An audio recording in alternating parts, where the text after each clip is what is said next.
1 Corinthians 13. Well, this is a digression from Paul's argument in the book. In fact, it's a stunning one if you think about it. It's just fascinating how the vocabulary, Christian vocabulary, is completely missing.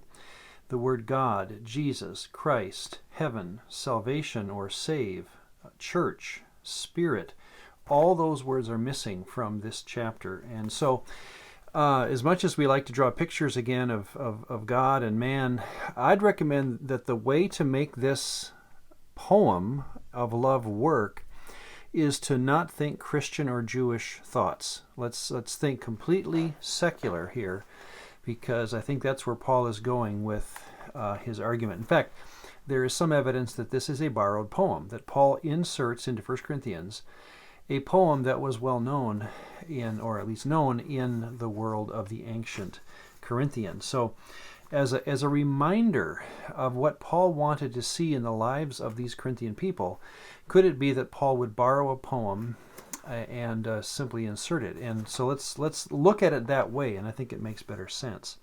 There's 3 parts to the poem, verses 1 to 3, then 4 to 7, then 8 to 13. In verses 1 to 3, you get these commonly expected virtues of that world. Rhetoric, speaking with tongues of men and of angels. The tongues of men, that phrase is only used here, and angels always speak in the language of the person listening.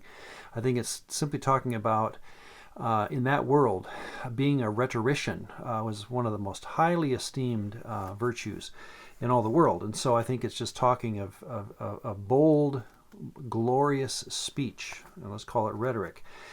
Prophesy. The word gift is not in the text, so though I prophesy, and again the idea of ecstatic speech or just powerful speech is probably talked about. Though I have understanding of mysteries and knowledge, again I just think that's intelligence. Though I bestow my goods to the poor, generosity. Or I give my body to be burned. So notice these are not gifts of the Spirit. He's not talking again of Christian vocabulary. He's talking about moral virtues. And then he says this at the end of verse 3, love is better. Love is better. And why is that? Why can a person exchange love, charity is the Old English, because they thought of not love in the sense of a feeling, but of an action, in the ancient, or in the older English versions like the King James. Why is charity better than these esteemed virtues that the world really pumps up?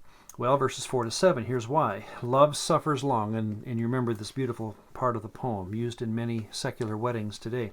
Love suffers long and is kind. Love does not envy. Love does not parade itself, is not puffed up, does not behave rudely, does not seek its own.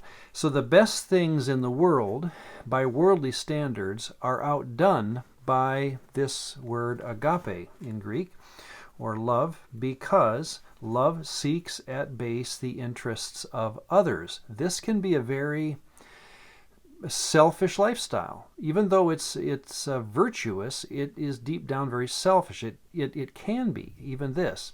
So love is that thing that Paul, or this poem is saying, it conquers all because it is it never fails. Verse 8 begins with love never fails. These can fail.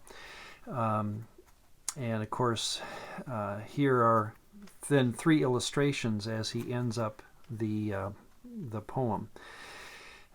This would be verse 8 and 9. Prophecies, they will fail. I think he's just going in and grabbing ideas out of this list he's already made. Prophecies, they will fail.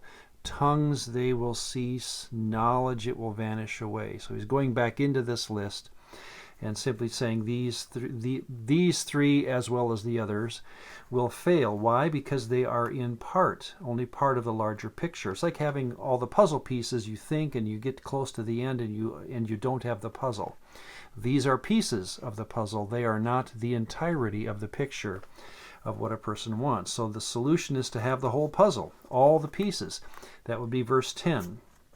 And again, hear this in line without the Christian background to it.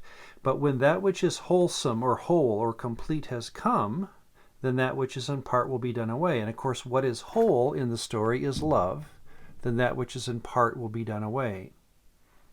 When that which is perfect is come, if you have love, why would you go and deal with those things that are incomplete? Another way of saying it would be, you can experiment with flashlights and lights all you want, but when the sun comes up, turn out the lights and simply open up the shades. So verse 10, when you have the perfect thing, why play around with the imperfect things? When the sun comes up, turn out the lights and just enjoy that which is complete. Well, verse 11, his second illustration to make his point about love's completeness. When I was a child, I spoke as a child, I understood as a child, I thought as a child, but when I became a man, I put away childish things. And that's a simple illustration. There are times to use and employ imperfect things like rhetoric and smarts and generosity. But, and here's the illustration, it's sad to see a grown man playing with toys on the living room floor. There are times to put the toys away and go with what an older person should use. So that's a very simple illustration. The last one's the most interesting, and I think the most easily misunderstood. It's in verse 12. For now we see in a mirror dimly, but then face to face. Now I know in part, but then I shall know just as I am also known. We're tempted to put that into Christian lingo, even heaven and afterlife, but I'd recommend he's not going there. And here's how I'd recommend it. For now we see in a mirror obscurely. If you hold a mirror, and Corinth was known for its polished brass mirrors of all things. So, and there's one in the British Museum I saw once going through, and you can see yourself just fine. You can look into the case there in a beautiful 2,000-year-old mirror, rather small, but you can make out your face in that mirror. But notice again, it's made of polished brass, and it doesn't reflect an image perfectly because, and this is principally why there's a problem, the image is reversed. Paul's point of, well, again, listen to the phrase, for now we see in a mirror, but it is obscured. It's obscured because it's not the real you. A mirror does not give you a live version of yourself in principle. One of the things that helped me think through this was an article in the Los Angeles Times, 20-some years ago, when I lived out there, and it talked about a Universal City Walk mirror that they had made that by means of computer would switch the image inside before the image would come back to you. So you'd walk up to this full-length mirror and raise your right arm, and the other arm would go up in the mirror. And in other words, it was seeing yourself for the first time as others see you, because again, a mirror image is reversed. And in fact, the title of the article was Face to Face, People See Themselves for the First Time. And the writer of the article was making comments about how often people would look at the mirror and they would say, that's not me. That is not me. And some would even scream at the image that they saw because they were seeing themselves for the first time. So listen again to the verse. But we see in a mirror dimly, but then face to face. The then does not mean going to heaven again. The then would be, what if instead of a mirror, I would take my face off and I would look at my face? What would happen if I saw my own face? Well, verse 12 ends exactly what would happen. Then I would know myself just as I am known by other people. So I think he's just trying to say, in fact, let's put them all together. What are the three illustrations about love? Number one, it's the only thing that is whole and not just a piece of something greater. Number two, it's what a mature person uses after they learn to put down toys. And number three, love, real love, here, does not have an indirect value, but is the real thing. In fact, it's the only real thing.